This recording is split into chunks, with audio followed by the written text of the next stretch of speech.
General Elena Carter was not born with a silver spoon in her mouth. Her life began in a small, tight-knit community where opportunities were scarce and challenges were plenty. Growing up, she often heard whispers from neighbors who doubted her dreams. A black girl becoming a general. That's impossible, they would say behind closed doors.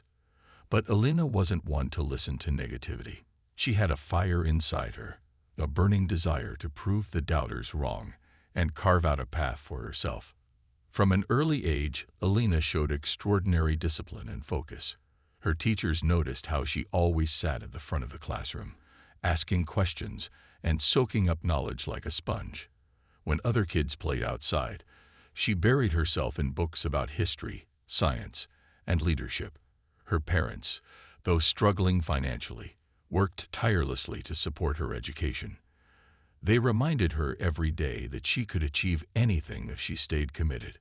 Those words became her mantra. Elena's journey into the military started when she joined a local ROTC program during high school. At first, it was intimidating. She was often the only girl, and sometimes the only person of color, in the room. Some classmates mocked her or made snide comments, but Elena didn't let them get under her skin. Instead, she used their doubt as fuel to push harder.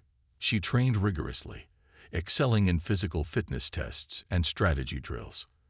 By graduation, she earned a scholarship to a prestigious military academy, much to the surprise of those who underestimated her. Life at the academy wasn't easy. The rigorous schedule, combined with constant scrutiny, tested her resolve daily. Professors and peers alike questioned whether she belonged there. There were moments when Elena felt overwhelmed, wondering if she should give up. But then she'd think about her parents' sacrifices and all the young girls who might follow in her footsteps someday.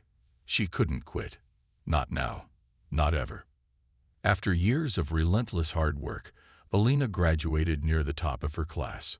Her superiors took notice of her sharp mind, unwavering determination, and natural ability to lead. As she climbed the ranks, she faced countless obstacles rooted in prejudice.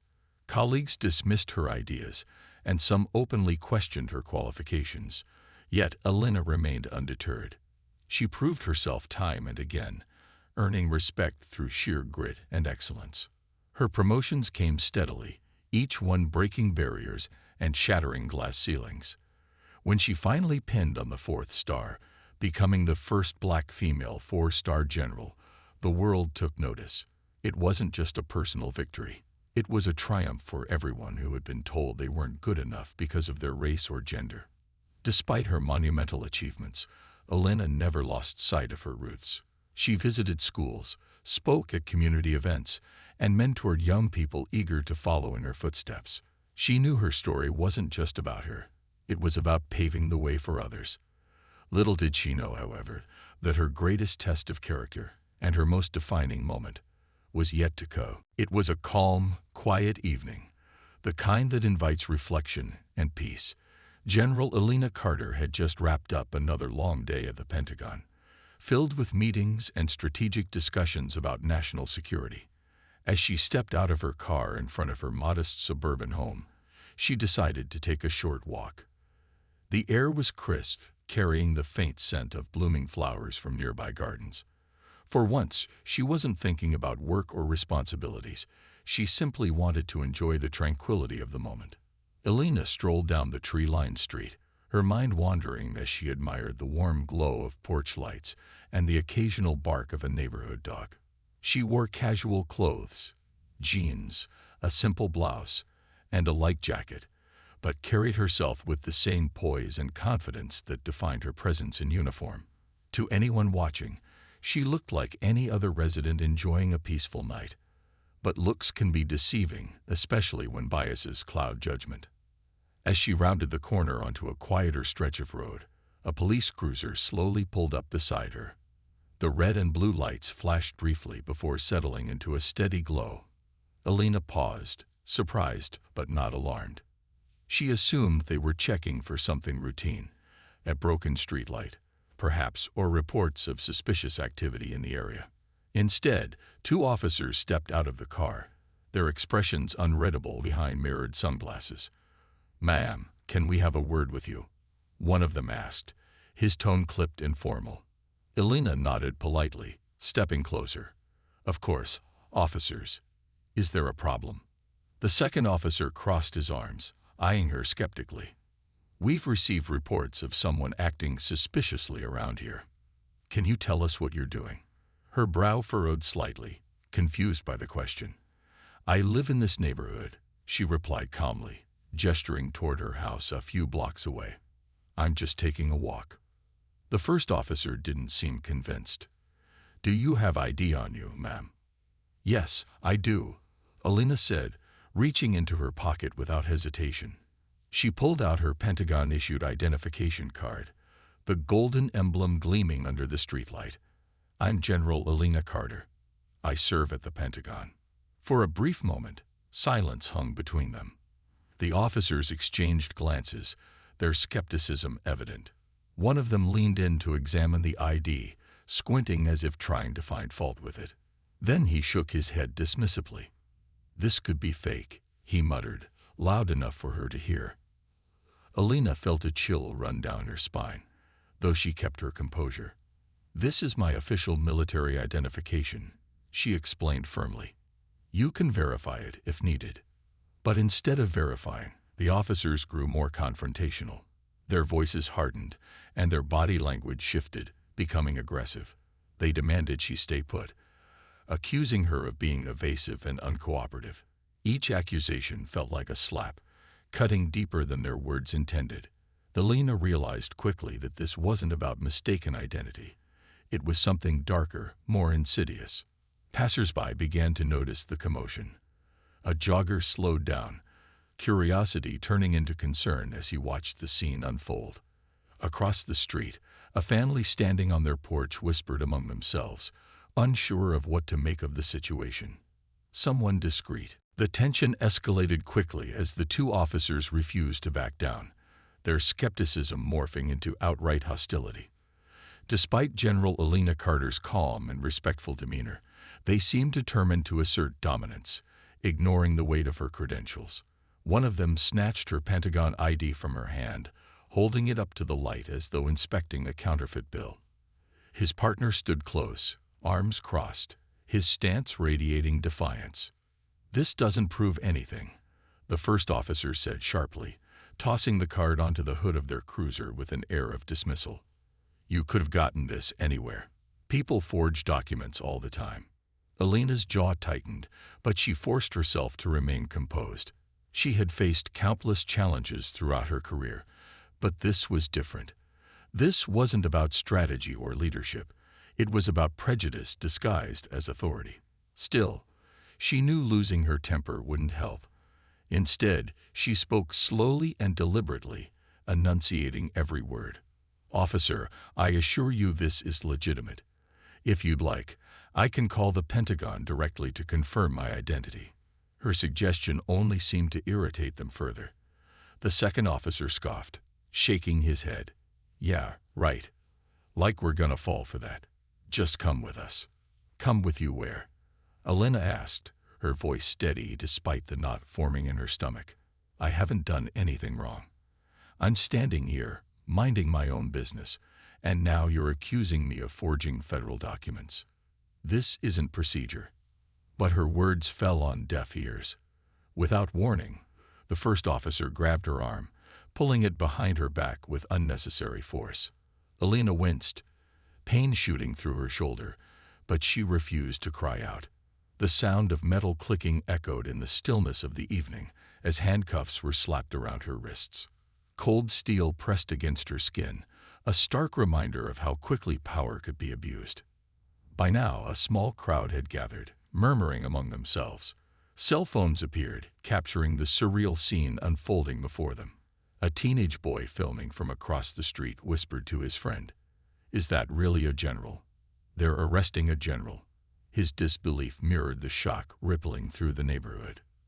Elena stood tall, even as the officers barked orders at her. Her mind raced, analyzing the situation like a seasoned strategist. She knew better than to resist, They would twist any reaction into justification for their actions. So she remained silent, her eyes scanning the growing audience. Some looked horrified, others angry, and a few simply confused. But none intervened. It was a painful reminder of how systemic bias operated, silently, invisibly, until moments like these brought it crashing into view. As the officers led her toward their cruiser, Alina caught sight of herself in the reflection of the car window. For a fleeting second, she saw not a decorated four-star general, but a woman stripped of dignity, reduced to a stereotype. The realization burned inside her, igniting a quiet fury that threatened to consume her. Yet she pushed it down, focusing instead on what came next. This wasn't over, not by a long shot. Once seated in the back of the cruiser, Alina leaned forward slightly, speaking in a tone that demanded attention. "I'll say this one more time. I am General Alina Carter. You are making a grave mistake. Let me make a phone call, and this can be resolved peacefully." The officers exchanged glances again, unsure whether to ignore her or humor her. Finally, after what felt like an eternity, the driver sighed and turned to face her. "Fine. One call. Make it quick." Alina nodded, her heart pounding, but her resolve unshaken. As she reached for the phone, she knew exactly who she needed to speak to, and exactly how this night would end. With the phone in her hand, General Alina Carter took a deep breath, steadying herself.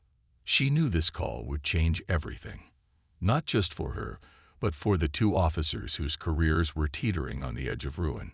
Her fingers moved deliberately as she dialed the number to the Pentagon switchboard, her mind already rehearsing what she would say.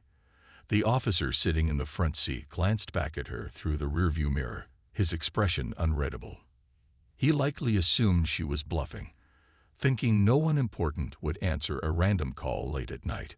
The line rang twice before a crisp voice answered. "Pentagon switchboard. How may I assist you?" "This is General Alina Carter," she said firmly, her voice commanding respect even in such a confined space. "I need to speak with Secretary Adler immediately. It's urgent." There was a brief pause on the other end, followed by a sharp intake of breath. "General Carter, yes, ma'am." "One moment, please." Within seconds, the line transferred, bypassing layers of protocol that typically guarded access to the Secretary of Defense. Moments later, another voice came on the line, calm yet authoritative. "Alina, is everything all right?" It was Secretary Adler himself, concern evident in his tone.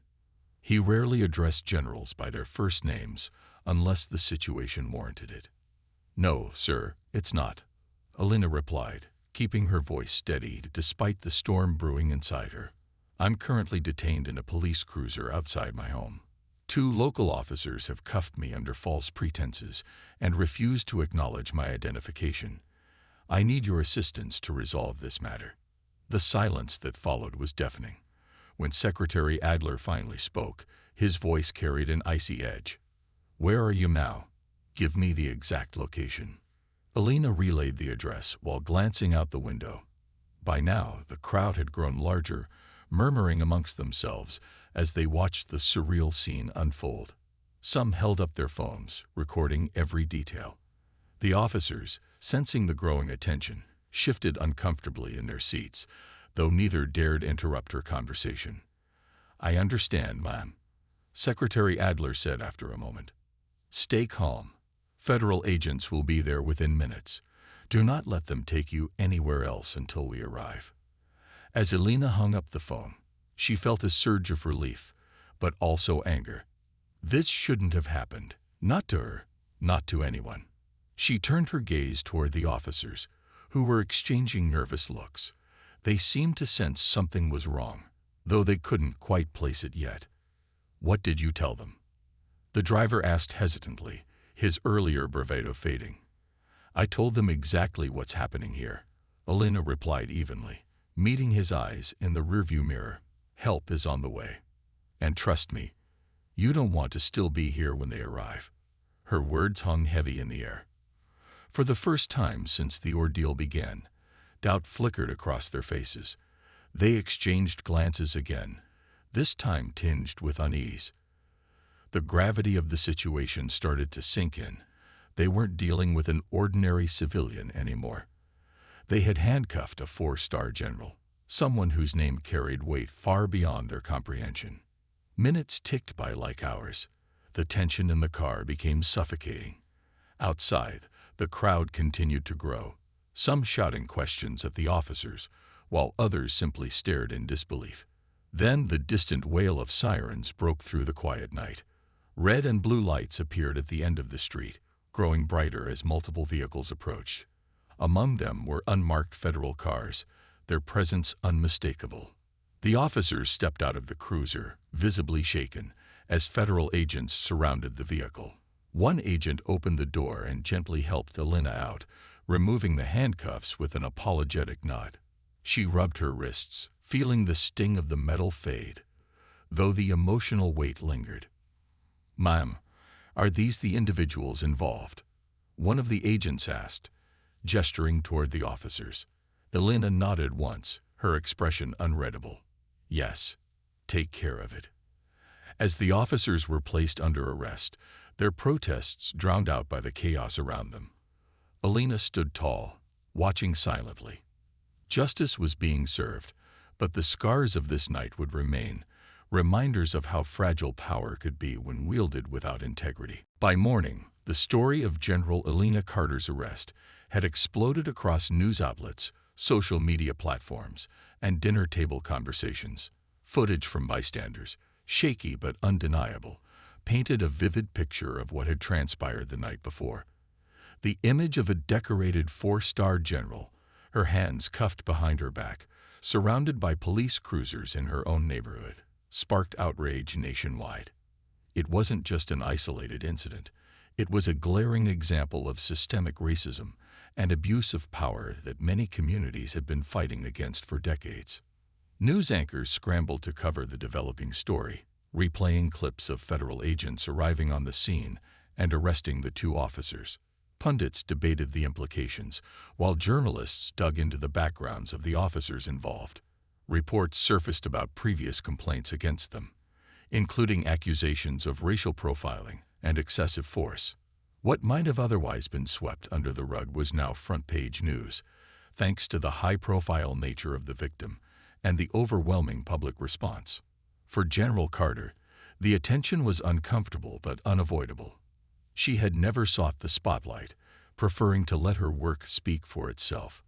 But this time, silence wasn't an option. Her phone buzzed nonstop with calls from reporters, activists, and even fellow military leaders offering support. Friends urged her to release a statement, knowing the world was waiting to hear directly from her. After much thought, she agreed, but only on her terms. Standing outside her home later that afternoon, flanked by trusted colleagues, Elena addressed the cameras with the same poise and clarity she brought to every challenge. "Last night, I experienced firsthand the kind of injustice that too many people face daily," she began, her voice steady but laced with emotion. "I am fortunate to have resources and connections that allowed me to resolve the situation quickly. But most individuals do not share that privilege. This cannot continue." Her words struck a chord, resonating deeply with those who had long felt powerless against similar injustices. Protesters took to the streets in cities across the country, holding signs that read, "No one is above prejudice," and "Justice for all, not just the elite." Social media campaigns amplified their voices, calling for accountability and reform within law enforcement agencies. Hashtags like #StandWithElena trended globally, uniting people from all walks of life. Government officials were quick to respond, eager to distance themselves from the controversy. The mayor of the city where the incident occurred issued a public apology, vowing to investigate the police department's practices thoroughly. Lawmakers introduced bills aimed at increasing transparency and implementing stricter consequences for misconduct. Meanwhile, advocacy groups seized the moment to push for broader changes, including mandatory bias training and independent oversight boards. Amid the whirlwind, Elena remained focused on the bigger picture. While she appreciated the outpouring of support, She knew anger alone wouldn't fix the broken systems that allowed such incidents to happen. When invited to testify before Congress about her experience, she accepted without hesitation. Sitting at the witness table, dressed in her formal uniform adorned with medals and insignias, she spoke candidly about the fear and frustration she felt during her detainment. "I didn't fight my entire life to break barriers only to see others face the same discrimination unchecked," she told the panel of lawmakers. "We need action, not promises, not platitudes. Real change starts with accountability." Her testimony left the room silent, save for scattered applause. Even critics who initially dismissed the uproar as overblown found themselves moved by her conviction. By the end of the hearing, there was unanimous agreement. Something had to be done. As the days turned into weeks, the fallout from the incident continued to ripple outward. The Department of Justice launched a sweeping review of the police department responsible, uncovering years of unchecked misconduct. Officers implicated in past abuses faced disciplinary action or termination, sending shockwaves through departments nationwide. For the 2 officers who had arrested Alina, the consequences were swift and severe. They were fired, charged with multiple offenses, and barred from working in law enforcement again. Through it all, Alina stayed grounded, leaning on her faith, family, and close friends for strength. She knew this was just the beginning of a long and difficult journey toward justice. But as she looked out at the sea of faces rallying behind her cause, she felt a renewed sense of purpose. If her ordeal could shine a light on inequality and inspire change, then perhaps it hadn't been in vain after all. The fallout from the incident was swift and merciless for the 2 officers involved. Their actions, once shielded by badges and authority, were now laid bare for the world to see. The Department of Justice wasted no time in filing charges against them, not just for unlawfully detaining General Alina Carter, but also for a pattern of misconduct that had long gone unchecked. Evidence revealed years of complaints from citizens who claimed they were targeted because of their race or socioeconomic status. What had started as an isolated act of prejudice spiraled into a full-blown exposé of systemic failure within their department. For the officers, denial was their first line of defense. In interviews with investigators, they tried to downplay their behavior, insisting they didn't know who General Carter was when they approached her. How were we supposed to recognize a 4-star general on a random street? One of them argued, his tone laced with frustration. But their excuses fell flat. Investigators pointed out that her Pentagon ID clearly identified her rank and position, details any trained officer should have taken seriously. Worse still, body camera footage showed them dismissing her credentials outright, choosing instead to escalate the situation unnecessarily. As the case unfolded in court, public opinion turned even more sharply against them. Testimonies from former colleagues painted a damning picture. These weren't just overzealous cops making a mistake. They were repeat offenders whose arrogance had hurt countless lives. Victims came forward, sharing stories of being stopped without cause, searched aggressively, or detained illegally, all at the hands of the same officers. Each story added weight to the prosecution's argument that this wasn't an isolated lapse in judgment, but part of a toxic pattern. In the end, there was no escaping accountability. Both officers were convicted on multiple counts, including abuse of power, unlawful detainment, and violating civil rights.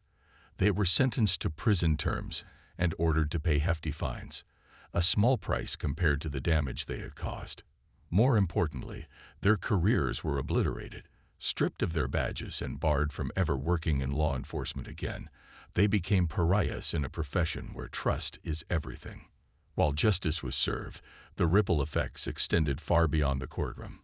Other members of their precinct faced scrutiny, leading to widespread reforms within the department. Mandatory sensitivity training became mandatory for all officers, though many argued it was too little too late. Community leaders pushed harder for independent oversight boards to monitor police conduct, ensuring incidents like this wouldn't happen again. For General Carter, watching the aftermath unfold was bittersweet. On one hand, she felt vindicated knowing the officers would never wield power recklessly again. On the other hand, she couldn't ignore the pain and humiliation she, and so many others, had endured because of their actions. Every news report, every social media post, reminded her of how deeply ingrained racism and bias remained in society. Still, she refused to let bitterness consume her. Instead, she channeled her energy into advocacy work, speaking at conferences, participating in panel discussions, and mentoring young people eager to make a difference. She knew real change wouldn't come overnight, but she believed in planting seeds for the future. When asked about forgiveness during an interview, she paused thoughtfully before responding. "Forgiveness isn't about excusing what happened," she said, her voice steady yet compassionate. "It's about freeing yourself from the burden of hatred. I focus on using my experience to create opportunities for growth, for individuals, institutions, and communities. That's where true healing begins." Her words resonated deeply, inspiring countless others to join the fight for justice. As the dust settled, one thing became clear. The incident hadn't just shattered two careers, it had ignited a movement. And General Carter, standing tall amidst the storm, was determined to ensure its momentum carried forward. The ripple effects of General Elena Carter's arrest stretched far beyond the courtroom and headlines.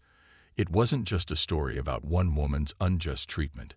It became a rallying cry for change, igniting grassroots movements across the nation. People who had long felt powerless against systemic injustice found inspiration in her courage and resilience. For many, her ordeal was proof that even someone as accomplished and respected as a four-star general wasn't immune to prejudice. If it could happen to her, it could happen to anyone. In cities and towns nationwide, community organizers banded together to form coalitions aimed at addressing racial profiling and police misconduct. These groups weren't content with empty promises or surface-level reforms. They demanded accountability, transparency, and meaningful action. Protest marches filled streets, with banners reading "Justice starts here" and "Accountability saves lives." Young activists, inspired by General Carter's composure under pressure, led discussions on social media, amplifying voices often ignored by mainstream narratives. Lawmakers, feeling the weight of public scrutiny, scrambled to introduce legislation targeting systemic issues within law enforcement. Bills focused on banning racial profiling, requiring body cameras for all officers, and establishing independent oversight boards gained traction in state houses and Congress. The movement also pushed for reallocating resources to invest in underserved communities, emphasizing education, mental health services, and job training programs as tools to reduce crime without relying solely on policing. General Carter herself played a pivotal role in shaping these efforts. She became a bridge between marginalized communities and policymakers, using her platform to amplify their concerns while ensuring their voices were heard in spaces where decisions were made. Her presence in congressional hearings and town hall meetings lent credibility to the cause, forcing skeptics to confront uncomfortable truths. When she spoke, people listened, not because of her title, but because of her authenticity and unwavering commitment to justice. One of the most impactful moments came when she joined forces with a group of young activists to launch a national mentorship program called Pathways to Progress. The initiative connected students from disadvantaged backgrounds with mentors in fields like law enforcement, government, and advocacy. Its goal was simple yet profound: to empower the next generation to lead the charge for equity and fairness. Elena personally mentored several participants, sharing stories from her own journey and encouraging them to dream boldly despite the obstacles they faced. Critics inevitably emerged, accusing her of being too political or overstepping her role as a military leader. Some even suggested she should stick to her lane and avoid divisive topics. But Elena refused to back down. In interviews, she addressed her detractors calmly but firmly.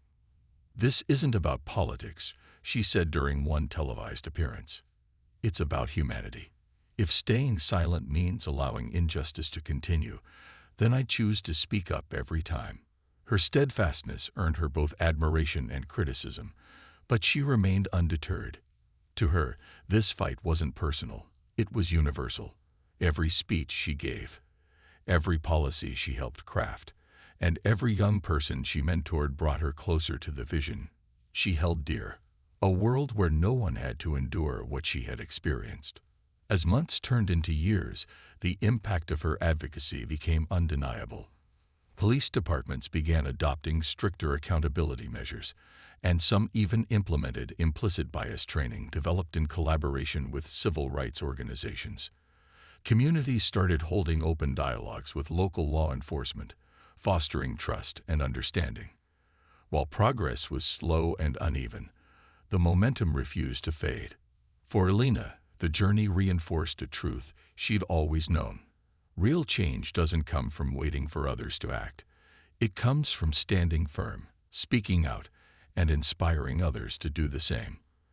And though the road ahead remained long, she took solace in knowing she had planted seeds that would grow for generations to come. Years after the incident that shook the nation, General Alina Carter's legacy continued to grow, transcending headlines and becoming a symbol of resilience, justice, and hope.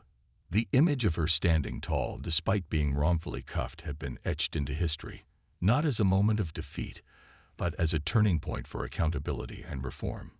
Memorials and tributes began to appear in her honor, celebrating not just her military achievements, but also her role in sparking meaningful change. In Washington, D.C., a statue was unveiled outside the Pentagon, a striking figure of Alina clad in her formal uniform, one hand resting on a stack of books representing education and knowledge, the other extended outward as if offering guidance. Inscribed at its base were words she often repeated: "Strength is not measured by how we rise above ourselves, but by how we lift others." Schoolchildren visiting the monument learned about her journey from humble beginnings to becoming a trailblazer who broke barriers and inspired millions. Her story became required reading in classrooms across the country. Textbooks highlighted her perseverance, her fight against prejudice, and her unwavering commitment to service. Teachers used her example to teach students about leadership, integrity, and the importance of standing up for what's right, even when it feels like the world is against you. Countless young women, especially those of color, saw themselves in her story and dared to dream bigger because of her. Though Alina eventually retired from active duty, she never stopped working. She poured her energy into mentoring the next generation of leaders, particularly young women pursuing careers in fields traditionally dominated by men. Her home office was always filled with letters, emails, and messages from mentees thanking her for believing in them when no one else did. Many went on to achieve remarkable success, becoming judges, scientists, entrepreneurs, and even members of Congress, all carrying forward the lessons they'd learned from her. One of her proudest accomplishments came years later when Pathways to Progress, the mentorship program she co-founded, celebrated its 10th anniversary. What had started as a small initiative had grown into a nationwide network, reaching thousands of students annually. At the celebration, dozens of alumni shared how the program had changed their lives. One young woman, now a police chief committed to reforming her department, summed it up perfectly. "General Carter taught me that leadership isn't about power, it's about responsibility. And she showed me I could be part of the solution." Alina's final public appearance came during the dedication of a new civil rights museum. Standing before a crowd of dignitaries, activists, and everyday citizens, she reflected on her life's work. Her voice, though softer than in her younger days, still carried the same strength and conviction. "I faced challenges I never imagined," she said, "but none of us can afford to give up when there's still work to be done. My story isn't unique. It's simply proof that every act of courage matters. Every voice raised in protest matters. Every effort to reach out and help someone else matters." As she stepped away from the podium, applause erupted, echoing through the hall. People lined up for hours afterward to thank her personally, sharing how her actions had touched their lives. For Alina, these moments meant more than any medal or accolade. They were reminders that change was possible when people came together with purpose. When she passed away peacefully in her sleep at the age of 86, the nation mourned the loss of a true hero. Flags flew at half-mast, and vigils were held in cities around the world. Yet even in death, her influence endured. Her name lived on in scholarships, community centers, and laws enacted to protect marginalized communities. Her message of resilience and unity continued to inspire generations long after she was gone. General Elena Carter's life proved that while injustice may cast a shadow, courage and determination can shine brighter. Her final lesson to the world was clear. Progress requires patience, persistence, and faith in humanity's ability to evolve. And though the road ahead would always have challenges, she left behind a blueprint for building a fairer, kinder future. One person, one act, one moment at a time.